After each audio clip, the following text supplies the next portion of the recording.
Welcome to Talking Success, the podcast series that focuses on everything fintech. I'm your host, Aaron Franks, and each week I'll be joined by a series of experts in the field who have a wealth of knowledge to share. It's time to meet this week's guest, so grab a coffee and let's start talking success. Hi again, everyone, and welcome to another episode of Talking Success. I am thrilled to have Mpho Sadiki with me today from BankserV. Mpho and I have met a couple of times, actually, at a few different events. I think the last one was the rebrand of PayFast, I think, a few weeks ago in Cape Town. So it was good to see you there. And there's been loads happening in his world and in BankserV. For those of you who are listening from outside of South Africa, which I know there are plenty, we're going to give you an overview in terms of what BankserV is, what the new product and rapid payments means from a sort of South African context, and delve into that in some detail. But before we do, I'd love to give you the floor. Give us a bit of an intro, who you are. BankserV, again, from sort of people that outside of South Africa may not know who BankservAfrica is. What is BankservAfrica? Who do you serve? And how's the setup? So kind of over to you. Yeah, good morning. I'm not sure if I should say good morning or I guess people are watching from all over the world. Yeah. So good morning from South Africa. So my name is Mpho Sadiki, and I'm the head of Realtime Payments at BankservAfrica. I've been in payments for more than 15 years, in both in pull and push payments, and my recent foray in push payments has been with BankservAfrica, but previously I've worked at one of the leading banks in South Africa, looking after push payment rails, so card acquiring, card issuing, and all of the whole payments acceptance and payments issuance ecosystem. So yeah, I think that's a little bit about me. So BankservAfrica, maybe just to provide some context, it's an automated clearing house in South Africa, the leading automated clearing house in Africa. And we do both push and pull payments. So we of course do EFT credits clearing and settlement. We do EFT debits clearing and settlement for the South African market and some SADC markets. And we also do card processing for a number of banks in South Africa, both from an issuing processing and acquiring processing. So that's the BankservAfrica. It's a company that's been around in South Africa for just over 50 years. Last year we had a huge milestone of celebrating 50 years of the existence of the company. And has been involved in all forms of payments over the years. It's in the early days, BankservAfrica, people have forgotten about checks, but was also a processor and a clearinghouse for checks. We introduced what we call statutory switching in South Africa, which is the ability to withdraw from an ATM from one bank's brand to another interoperably without any hassle. So it's an organization that is really at the cornerstone of SA payments and facilitates SA payments on a daily basis through connecting our bank customers with our participating bank customers across the SA market. So yeah, it's a pleasure to be with you. I'm looking forward to taking what's in the future, what we've recently launched, which is the culmination of the rapid payments program, which is referred to as PayShop. Yeah. Amazing. Well, we're going to get to that in a minute. To give people some sort of idea on sort of volume of transactions, what do you process kind of in a day or a week? Have you got sort of some idea in terms of scale you can give our listeners? Yeah, I think I could give you maybe top of mind some of the annual volumes that we process. So if you just look only at just RTC, which is the real-time clearing service, on an annual basis now we're doing just over 340 million transactions. I think in its totality, BankservAfrica in 2021 or 22, we processed just over 5 billion transactions across all the various rails. So, and you'll appreciate that in terms of volume, we do it all of the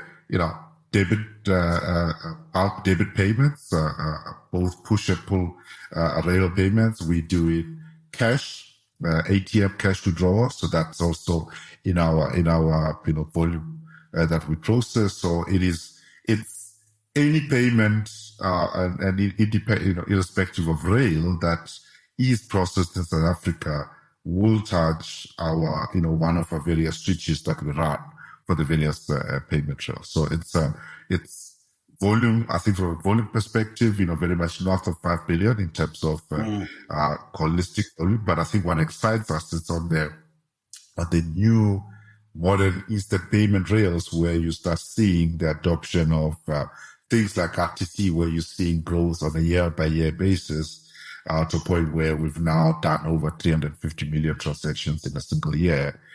Which is, a huge milestone on our part. And I think it lays the foundation quite nicely for where we see the low value rapid payments ecosystem called PayShap, where we think it will go from a volume perspective.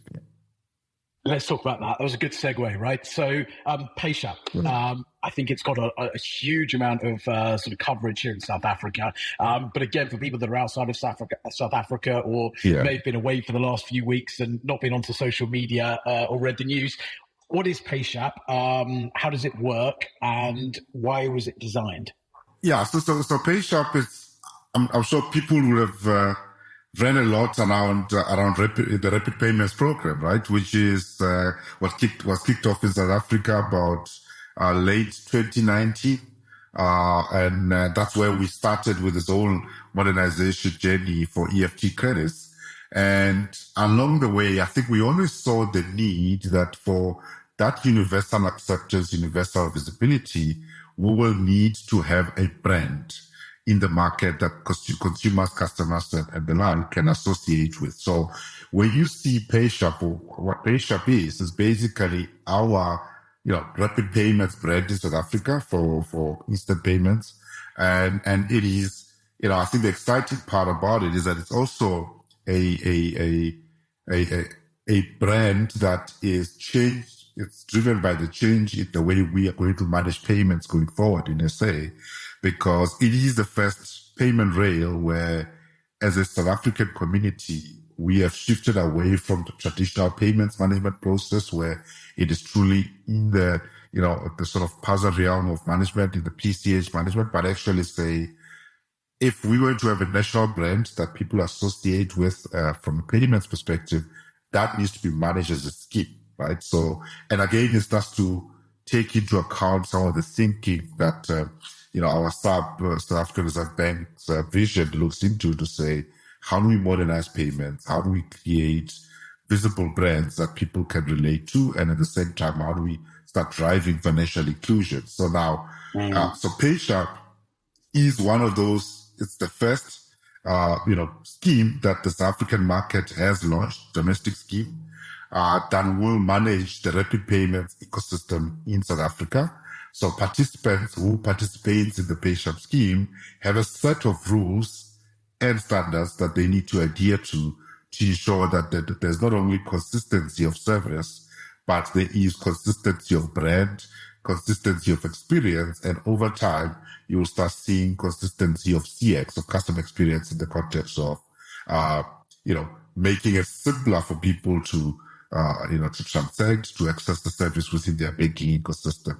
And one of the things what was always important to outlay at the beginning is that we've also not built a standalone application, right? So the PayShap brand lives within the participants' channel, so within the participants' brand. So it's and that's aligned with the scheme thinking, right? In that if you think about in the pool payments world, schemes are not standalones, right? They are brands that sit on the access mechanism, they sit within the accounts that you take up that supports those brands. And in the same context, consumers will use PayShap, will not find PayShap as a standalone application on its own, but actually it will be an application that is a brand application that's embedded within the channels of the bank participants. And yeah.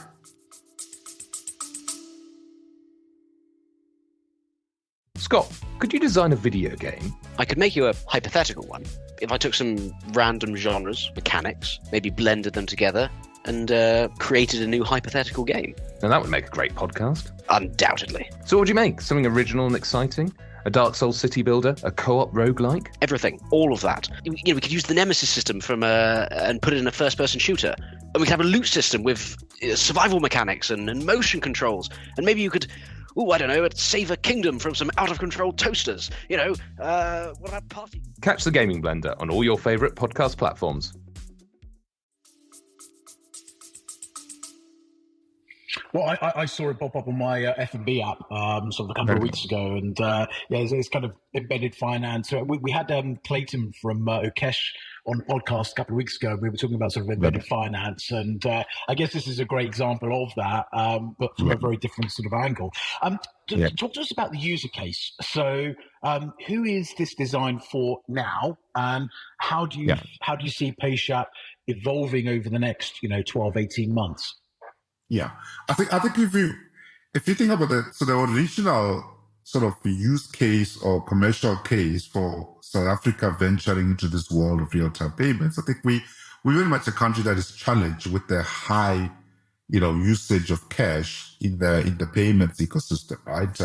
I mean, there's statistics that have been done that talks to the sense that an average South African will do anywhere between 90 to 110 transactions in a particular month, and normally probably 10% of those are formal transactions, so they're in the formal economy and they're tracked, and processed, whilst the balance is done in cash.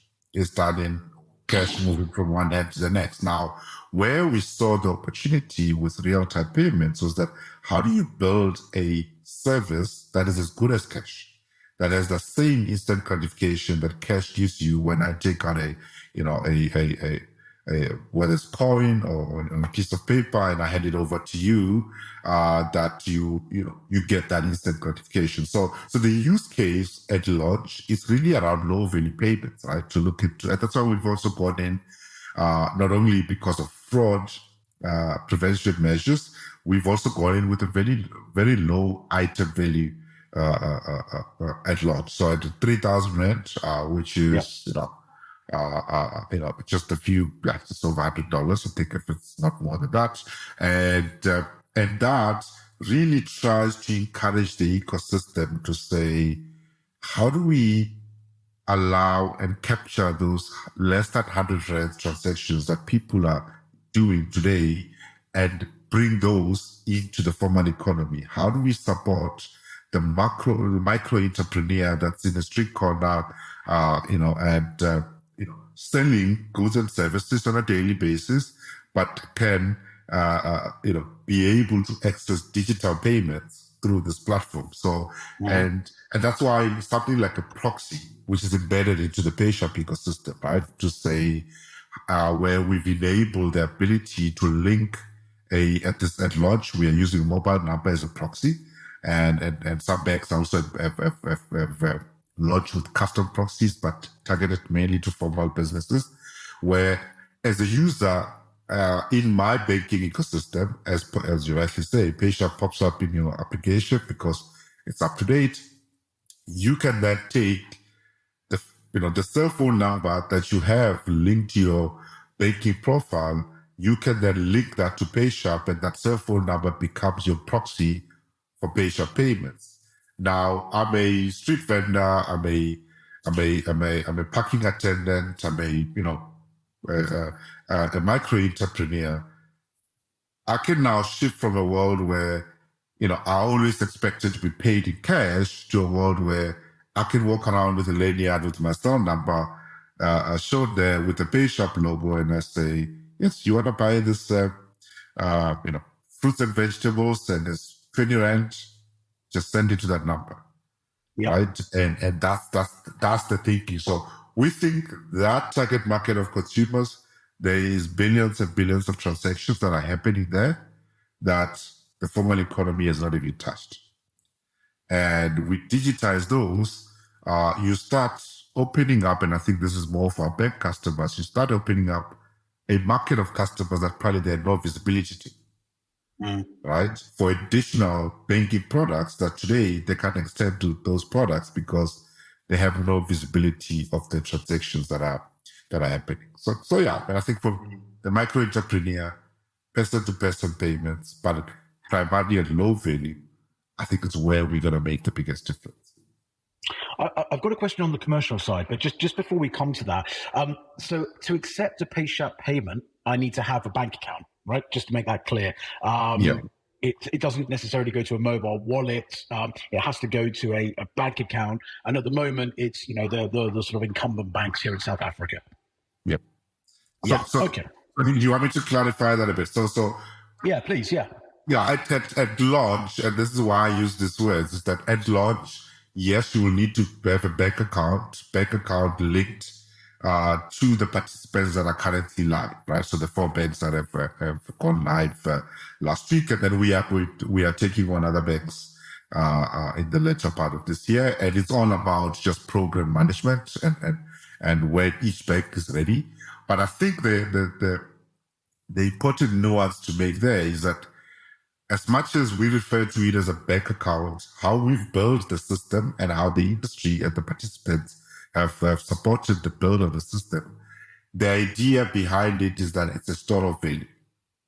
So that store of value could be a bank account. It is a bank account now, whereas the early days of launch. But in a world where you could have an intermediated partnership between a wallet holder and a bank, collaborating to provide access, technically, the funds can shift from, a one bank account to a wallet, as long as there is an intermediate sponsorship agreement that's in place and all of the technical integrations have been done and have been satisfied. So that's the thinking, is that the system is built with a view that on both sides of the equation, there is a store of value, and that store of value is regulated and accepted.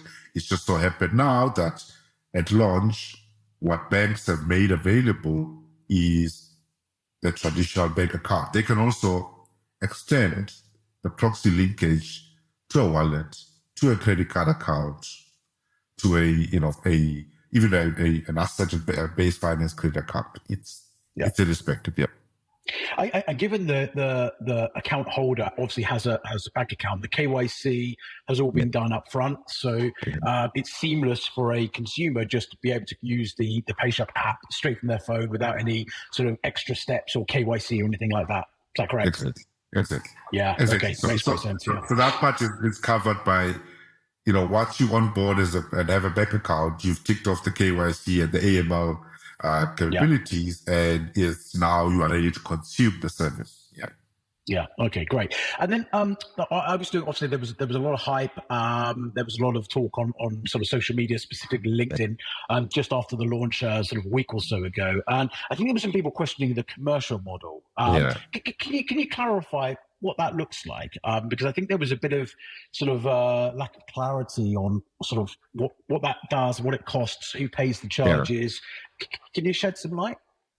Yeah, and therein lies the exciting part, right? I think ultimately, South Africa has a very competitive banking ecosystem, and launching with 4 and further expanding into 9 banks will make that even quite well competitive. So on day one, I think you did see the banks launching with completely different pricing approaches across the 4 participants, which is exactly what you need. You need a landscape where everyone takes their own competitive path, right? So to a point where we're sitting now, where the banks are truly encouraging the usage of proxies, and I think 2 of the banks have priced quite aggressively on proxy payments and payments less than 100 rand. The one bank is offering it for free, while the other bank is it's free for 3 months, 2 months, and then it's going to be 1 rand for a proxy payment, right? So and the others are also finding their way around pricing in that level. My sense is that if we truly want to drive massive adoption, massive take-up, you do require this level of competitiveness, right? Yeah, absolutely. And we initially, I think things don't always play out the way you plan.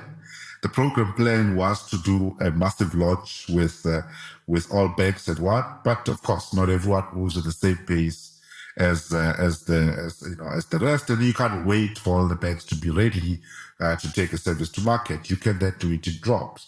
I do believe that when you have the full spectrum of 9 banks live in the market, you are going to see some very aggressive pricing to drive the level of adoption that we require, and you're seeing that. So I think this differentiation where you're starting to see free for a certain level of transactions, a very competitive price point for proxy payments, it's exactly what we need. But is it good enough? The market will determine. I think consumers always keep banks and service providers honest.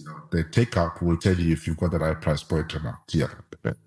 And so just to be 100% clear, the pricing is set by the bank. It's not set by PayShap or BankservAfrica. Not exactly. Yeah.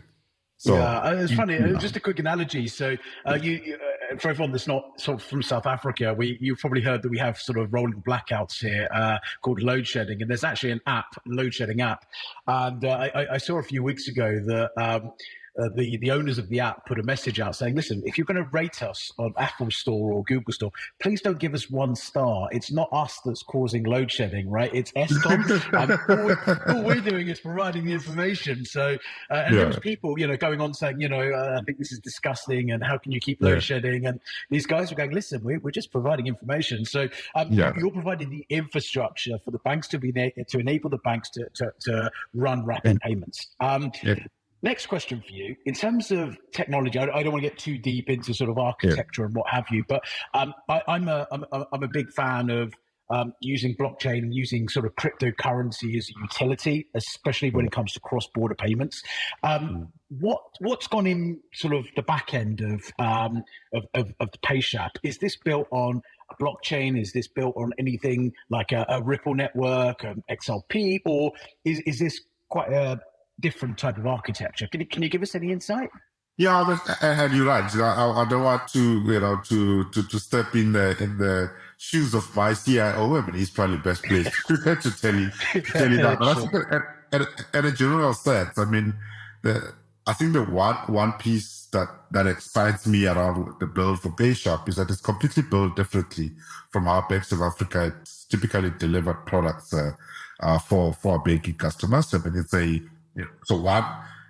every payment rail in South Africa is, on-premise hosted. It is physical plugin for the banks to connect and consume the service, right? Whereas theirs has been built on an API-based approach. And, the first payment rail that we are cloud hosting, it might be, sound very, for those markets where this is normal. For us, typically payments were built, consumed, and on-prem servers managed in that context. So whereas here it's cloud-based, we've very much used it's built off the back of the Tata Technology Services technology. So the TTS solution is what we've deployed here in South Africa. So I'm sure many people are familiar with TTS banks.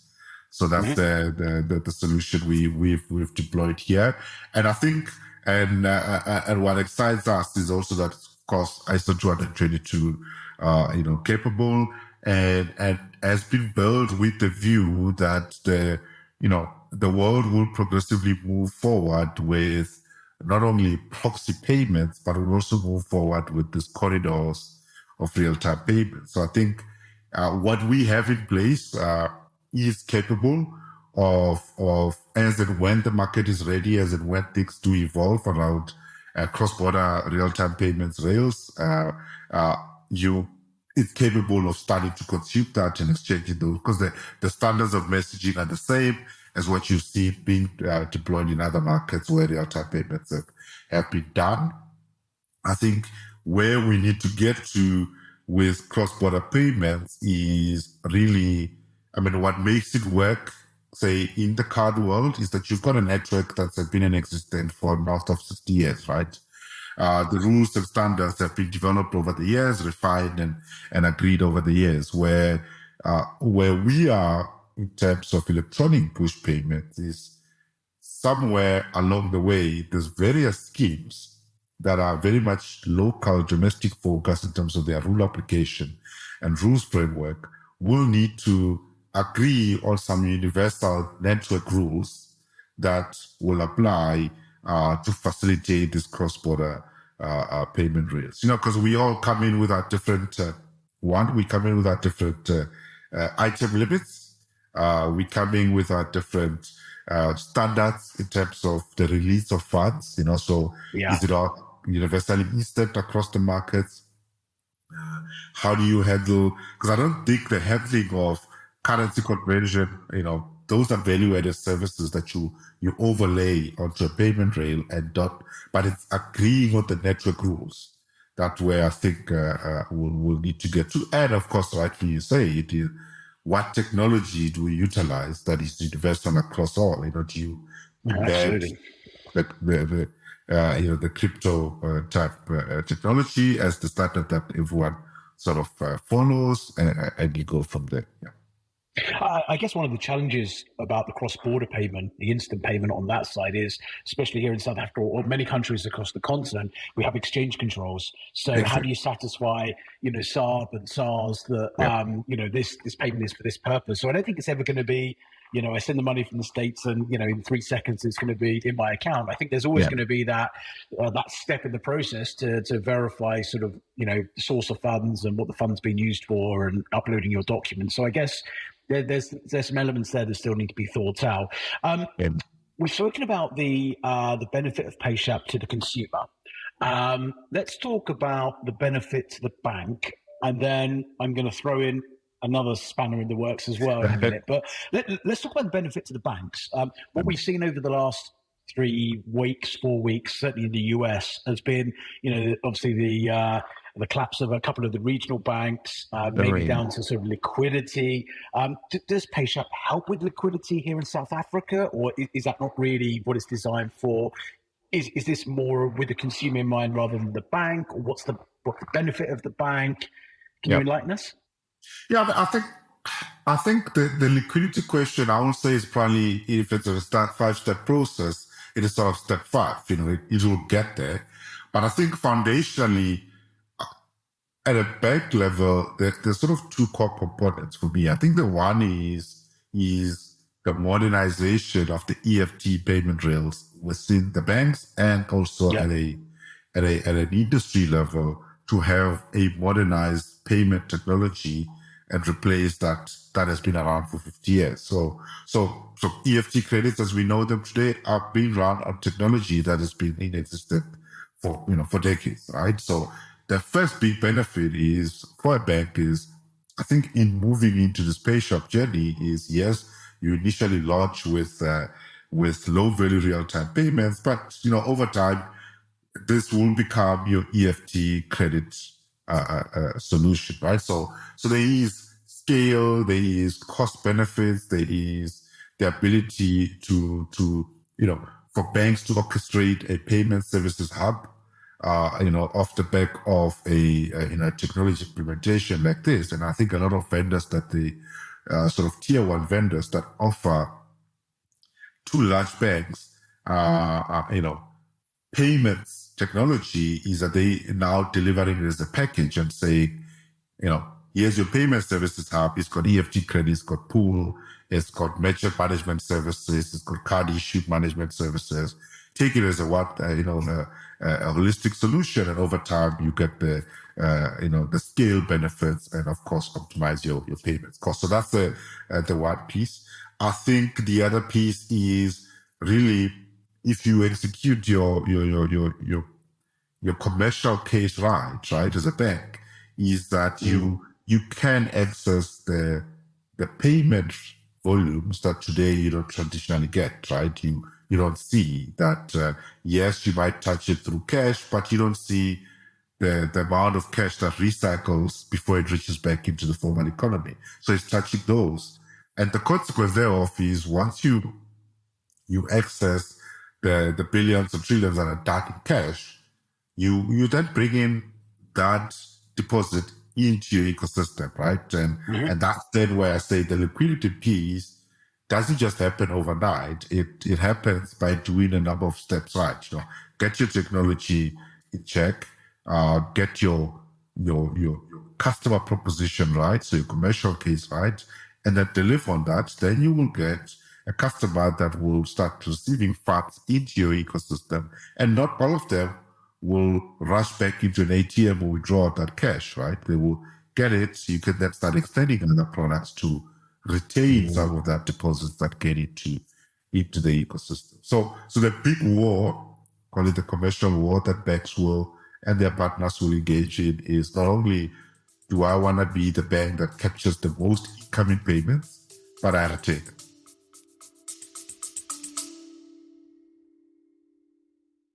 Whether you're a seasoned podcaster or just thinking of starting a podcast, you need to listen to Buzzcast from the folks at Buzzsprout. Here we go! Buzzcast covers everything a podcaster should know, from marketing strategies and how to make money from your podcast to the latest and greatest tech and industry insights to keep you on the cutting edge.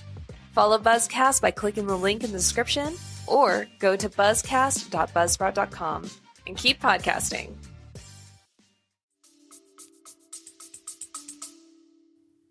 It's interesting. So I don't know if you listened to the podcast I had with Gita Erling a few weeks ago, and we were talking about, I think South Africa is very proud of saying that 80% of the population is banked or has bank accounts.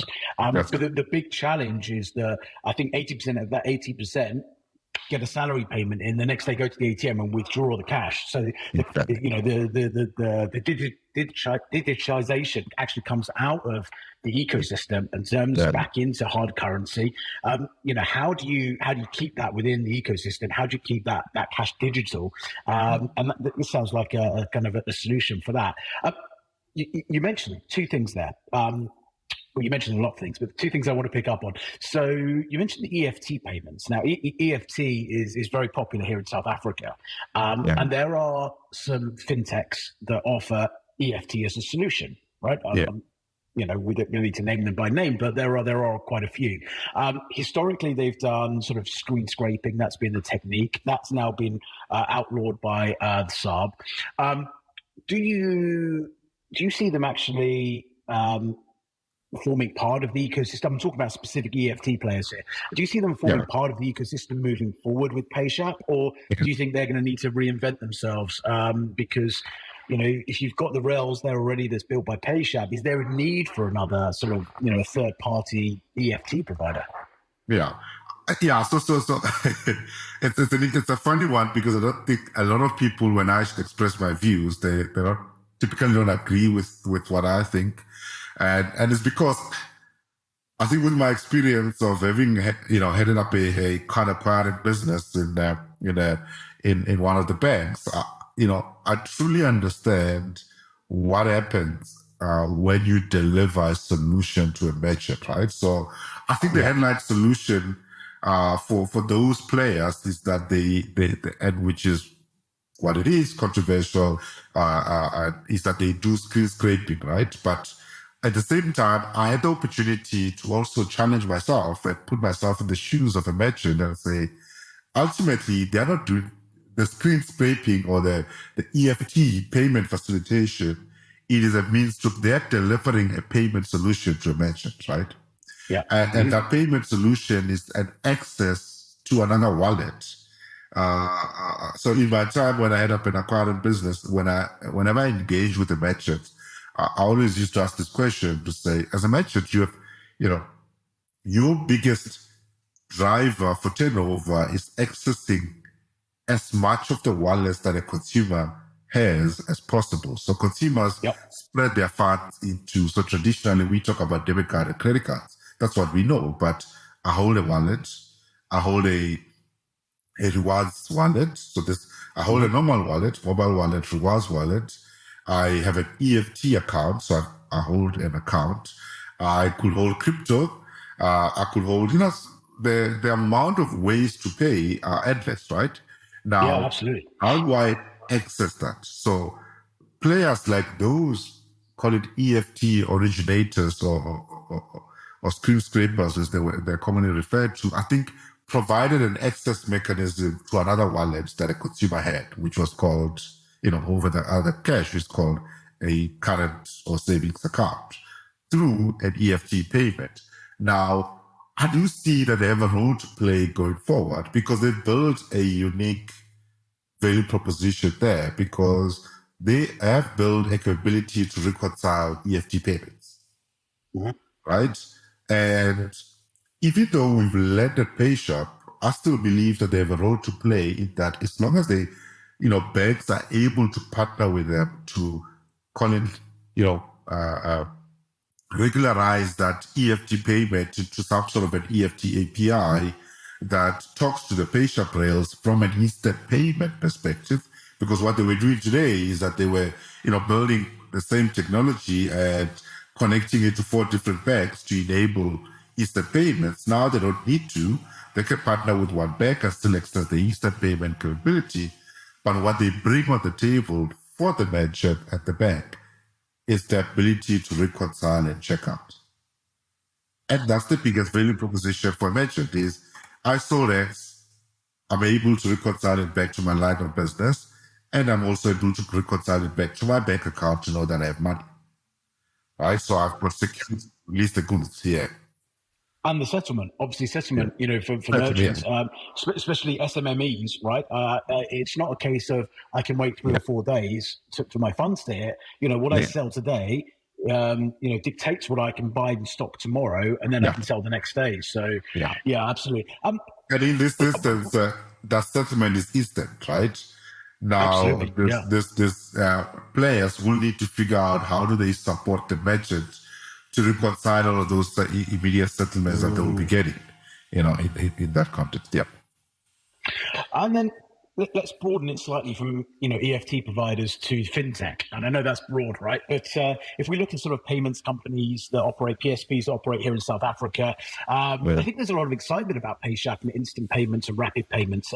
Where do you see the industry evolving over the next couple of years from a fintech perspective? So not necessarily a bank perspective. Yeah, I think rapid payments, in my view, so PayShop, I think is providing this opportunity really to innovate around EFT payments. I think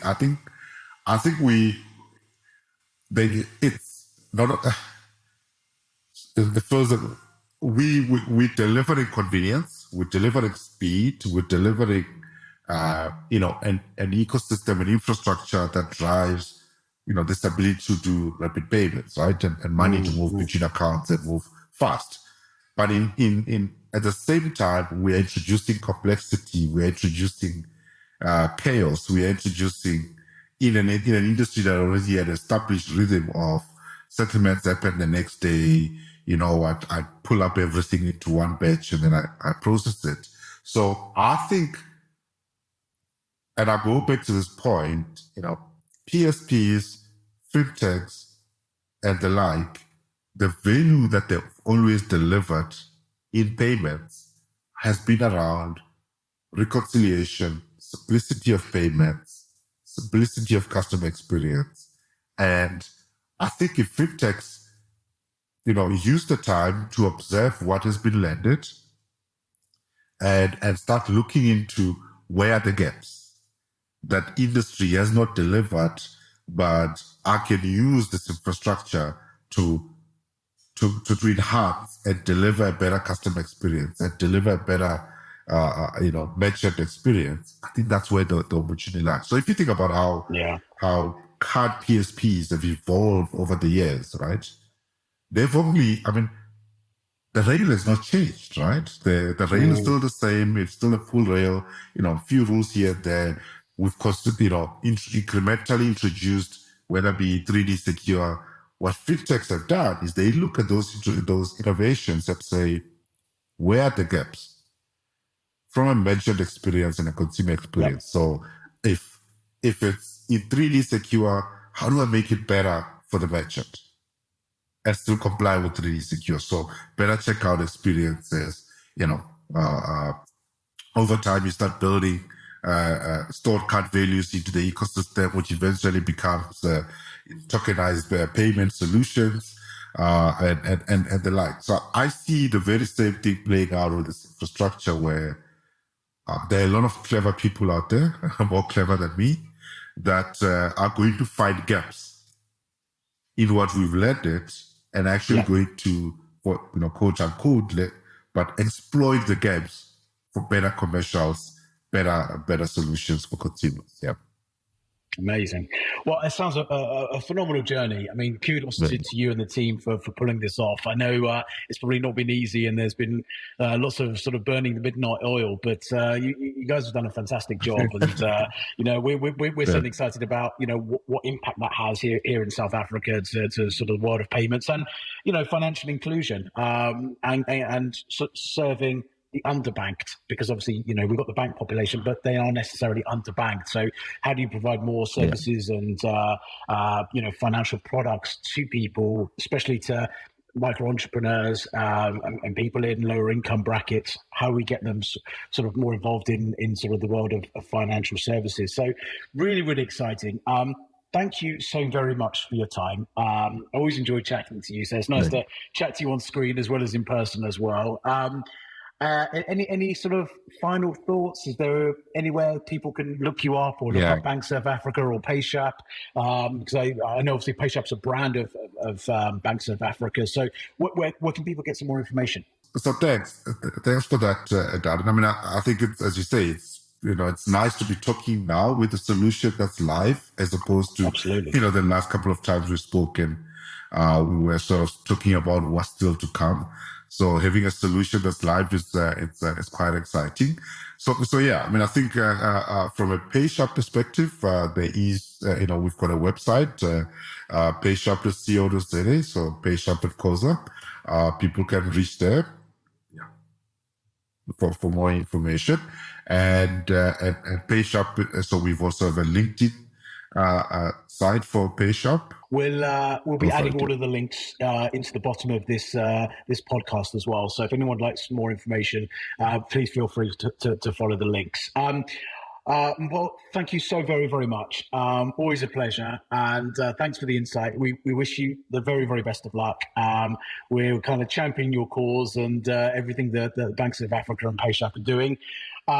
Again, thank you so much. Enjoy. Well, it feels like the end of the week already. I know it's kind of Thursday, but we had Tuesday off, which kind of threw everything out. So enjoy the rest of your week, and I'll speak to you again very, very soon.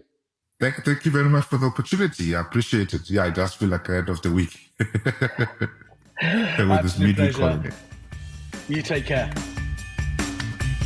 And that's a wrap for this week's episode of Talking Success. Thank you so much for tuning in and joining us for this fascinating discussion on all things fintech.